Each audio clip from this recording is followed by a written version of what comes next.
അല്ല ഇത് വെക്കണില്ലേ? കൊറേ കഷ്ടപ്പെട്ട് വില പേശി കച്ചവടം ഉറപ്പിച്ച് വാങ്ങിയ സാധനമല്ലേ. ഇന്നിനൊരു മൂടില്ല, അല്ലെങ്കിൽ ഈ സാധനം നിന്റെ തലയായിട്ട് പൊരുത്തപ്പെട്ട് വരണ്ടേ. നാളെ സെറ്റാക്കാം. ആയിക്കോട്ടെ. മതി. അപ്പൊ പോവല്ലേ? പോവാ.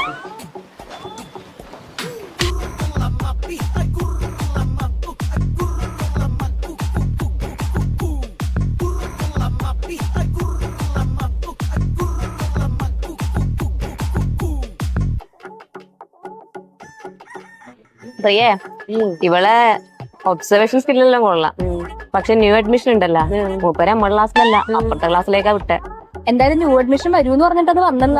നമ്മുടെ ക്ലാസ്സിൽ ഒരാൾ വരൂന്ന് പറഞ്ഞിട്ട് അതും പിന്നെ ചെറിയ ട്വിസ്റ്റ് ഒന്ന് സംഭവിച്ചെന്ന് വെച്ചാൽ ആനി ടീച്ചർ ഒന്ന് നമ്മുടെ ക്ലാസ്സിൽ സീറ്റ് അവൈലബിലിറ്റി ചോദിച്ചപ്പോ ഞാൻ ചോദിച്ചാൽ പുതിയ ആളെ നമ്മുടെയിലേക്ക് വിടാനായിരിക്കുന്നു. അപ്പുറത്തെ കോഴ്സിലെ പെണ്ണിന് ഇങ്ങോട്ട് ഇട്ടിട്ട് ഈ ന്യൂ അഡ്മിഷൻ അങ്ങോട്ട് ഇടാനാന്ന് എനിക്കറിയാറുണ്ട്. അതൊരു നഷ്ടമായി പോയി.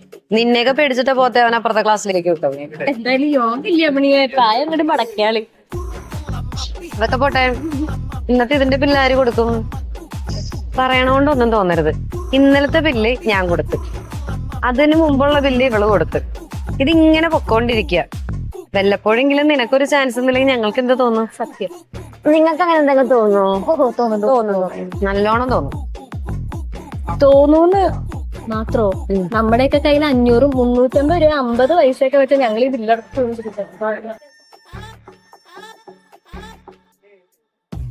കറക്റ്റ്. ഇതെങ്ങനെ നിനക്ക് മനസ്സിലായി? കണ്ടിന്യൂ. ഇത്രയും രൂപ വെച്ചുകൊണ്ട് ഞങ്ങൾ ഈ ബില്ലൊക്കെ പേ ചെയ്തോണ്ടിരിക്കണേ. ഇവളുടെ കയ്യിൽ ആയിരങ്ങൾ ഉണ്ടാവും, എന്നാലും 10ന്റെ പൈസ എടുത്തു കൊടുക്കണോന്നാ. സത്യം പറയാലാ, ഞാൻ ആ ഹെയർ എക്സ്റ്റൻഷൻ കിട്ടിയ വക ചെലവ് ചെയ്യണം വെച്ചിട്ട് വന്നതാ. പക്ഷെ ഞാനില്ലേ ഫോൺ എടുക്കാൻ മറന്നുപോയി. സ്വാഭാവികം. ആ നമ്പറൊക്കെ ഇവളുടെ അടുത്ത് ഇളക്കും. നീ ഫോൺ ഉള്ളപ്പോഴും പേഴ്സിന്ന് പൈസ എടുത്താണ് എപ്പോഴും കൊടുക്കാറ്. അതെ, പക്ഷെ പേഴ്സ് എടുത്തിട്ടില്ല. ഇവളിത് പറയുന്ന എനിക്കറിയാം. അതുകൊണ്ട് നിന്റെ പേഴ്സ് നോക്കിയാൽ എന്റെ ബാഗിൽ ഇട്ടിട്ടുണ്ട്. വളരെ ആകുമെന്ന് പറഞ്ഞാൽ അതൊക്കെ